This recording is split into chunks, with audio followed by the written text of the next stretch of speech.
Allahu Allahu Allahu Allah. Maksudnya dakwah sebenarnya tuju kepada orang bukan Islam, islah sesama orang Islam. Sekarang ni soalan yang Brother Fadli tanya, boleh tak kita gunakan dakwah sesama orang Islam? Tak ada masalah. Kita boleh gunakan dakwah sesama Islam, dakwah dengan non-Muslim. Dua-dua pun boleh. Dakwah luaran, dakwah dalaman pun boleh. Sebenarnya terminologi tu tak penting. Yang penting tu buat kerja. Dakwah, turun padang, buat kerja. Kalau kita bincang terminologi semua sampai habis pun, akhirnya kalau tak buat apa-apa, apa maksudnya? So yang penting sekarang bagi saya, dakwah kepada orang bukan Islam boleh, dakwah sesama orang Islam pun boleh. No problem. Yang penting Nabi Muhammad sallallahu alaihi wasallam buat dua-dua seiring. Nabi buat dakwah kepada orang bukan Islam, Nabi buat dakwah sesama orang Islam. Maka dua-dua sama-sama penting. Kita kena buat dua-dua seiring. Wallahu alam. Baik, Brother Lim, you mention satu poin yang baik tu, perbezaan antara perkataan dakwah dan islah. Sebenarnya saya sangat setuju, di mana kalau orang yang sesama Islam lebih sesuai, iaitu kita guna istilah bahasa islah. Tetapi dalam masa yang sama juga, yang sangat penting ialah sama-sama kita tunaikan kerja dakwah tu ya, Masya Allah. Brother Lim, sementara kita tunggu Ustaz Fitri untuk join, insyaAllah, saya ada satu lagi soalan, iaitu adakah kadang-kadang orang kata bahawa dakwah ni adalah satu fardu kifayah, di mana sebahagian orang telah pun buat, jadi sebahagian lain tak perlulah buat. Tetapi memandangkan konteks di mana Islam ini boleh dikatakan dibantai ataupun dikata-katakan perkataan yang negatif dari sudut kiri, kanan, depan, belakang dan sebagainya, adakah perlu untuk kita kata tu yang bahawa dakwah itu patutnya diwajibkan kepada setiap insan? Silakan. Bismillah, alhamdulillah. Sebenarnya dakwah ni, dakwah kalau kita nak tanya sama ada fardu ain atau fardu kifayah, okey, beginilah. Masa tak banyak, saya terpaksa direct pada jawapan.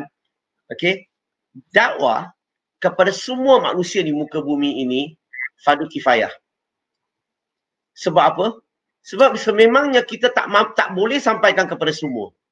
Tetapi dia jadi fardu ain untuk kita, orang yang kita boleh sampaikan, orang kawan kita, jiran kita, orang yang kita ada communication dengan dia melalui social media, Facebook, Instagram dan sebagainya. So orang yang kita kenal, kita boleh sampaikan, maka kewajipan kita untuk menyampaikan. Dia fardu ain untuk kita menyampaikan. Okey. Tetapi kalau ada orang telah menyampaikan Islam kepada mereka, ada orang dah follow up kepada mereka, maka hukum dia akan tukar jadi fardu kifayah untuk kita. Maka tidak wajib untuk kita menyampaikan sebab sudah ada orang sampaikan, sudah ada orang follow up. So yang penting tu di sini, yang penting tu adalah sampaikan. Yang penting tu buat apa yang boleh. Dan bagi saya, mungkin ramai orang ingat kalau nak sampaikan ni, dia kena pandai, kena hujah, kena hafal, kena banyak ilmu. Sebenarnya tidak. Semua orang boleh buat dakwah macam mana? Definisinya adalah berdakwah mengikut keadaan kita.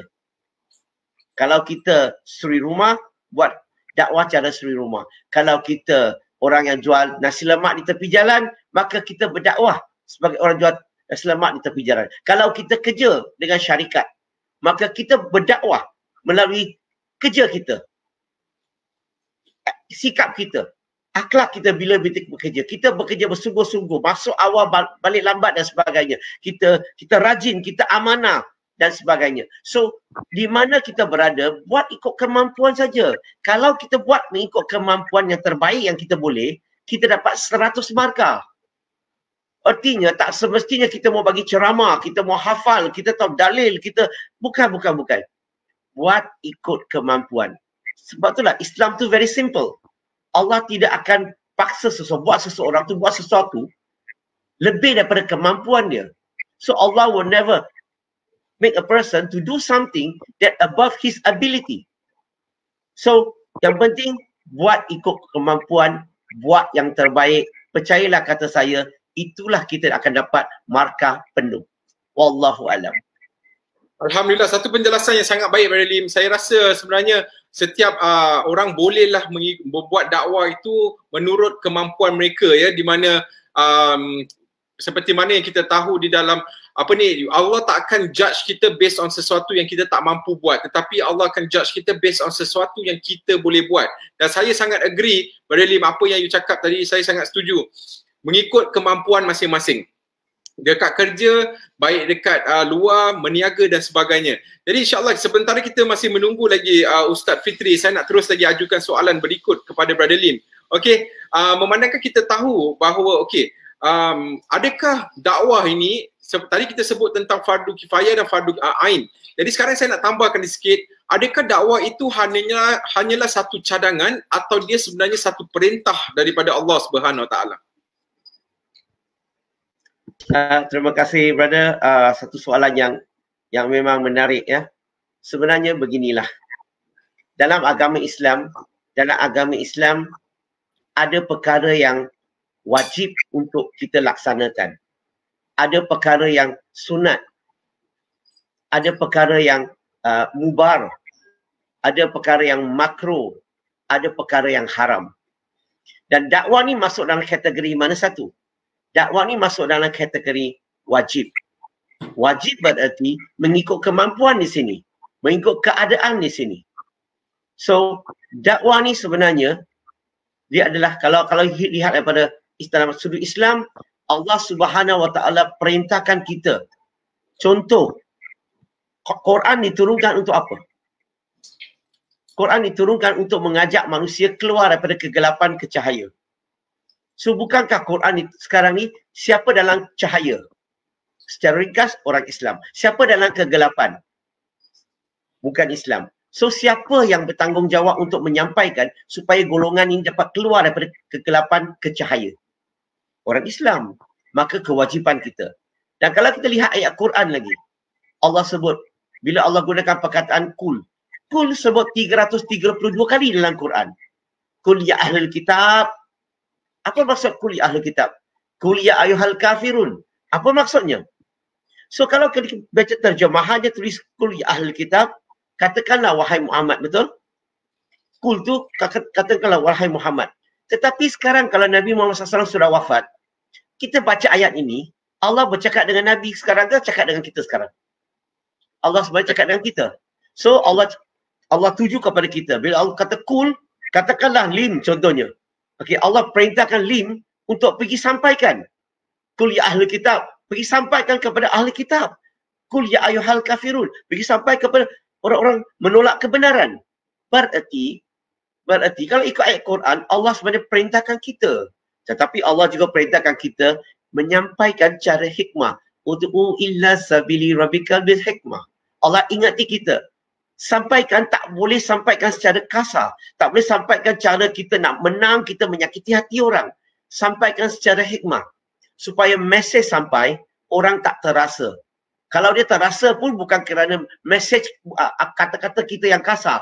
Tetapi dia terasa sebab kebenaran yang menggerakkan dirinya. Itu lain. So, kalau kita lihat Quran, kalau kita lihat hadis, kalau kita ingat lagi, khutbah yang terakhir sebelum baginda wafat. Khutbah yang terakhir dihadiri 110,000 para sahabat. Dan dalam 110,000 sahabat ini, bila Nabi bagi khutbah yang terakhir, Nabi tanya mereka, adakah aku telah sampaikan Islam kepada kamu semua? Dan Nabi tanya 3 kali, ya, mereka jawab, ya Rasulullah 3 kali. Dan Nabi cakap apa lagi? Nabi kata, pergilah sampaikan kepada mereka yang tiada di sini. Dan kalau kita lihat sahabat yang hadiri 110,000 ni, hanya 10,000 saja kubur di tanah Arab, 100,000 kubur di seluruh pelosok dunia. Berarti para sahabat ni faham, itulah perintah Nabi. Nabi kata, pergi sampaikan kepada mereka yang tiada di sini. Bayangkan kalau kita gunakan ayat yang sama hari ini, muslimin muslimat yang di Malaysia sekarang ni, muslim yang sedang mendengar ni, kalau ayat ini contohnya tuju kepada kita sekarang ni, Nabi sudah wafat, sahabat sudah wafat. Sekarang ni tuju kepada kita. Pergi sampaikan kepada orang yang tiada di situ. Zaman Nabi. Sekarang ni kita dah terima mesej, tugas kita sampaikan. Di Malaysia ada 13 juta non-Muslim. Saya sangat risau. Kalau kita tak sampaikan, kita akan dipersoalkan di padang mahsyar nanti. So Nabi suruh kita sampaikan, Allah perintahkan kita sampaikan. Dan kalau kita tanyalah ulama-ulama di dunia, tanyalah ilmuwan-ilmuwan di dunia, dakwah wajib ke tak wajib? InsyaAllah mungkin majoriti akan kata itu satu kewajipan untuk kita semua. Tetapi mengikut kehendak, mengikut keadaan kita sendiri yang terbaik yang kita boleh buat. Wallahu a'lam. Allahu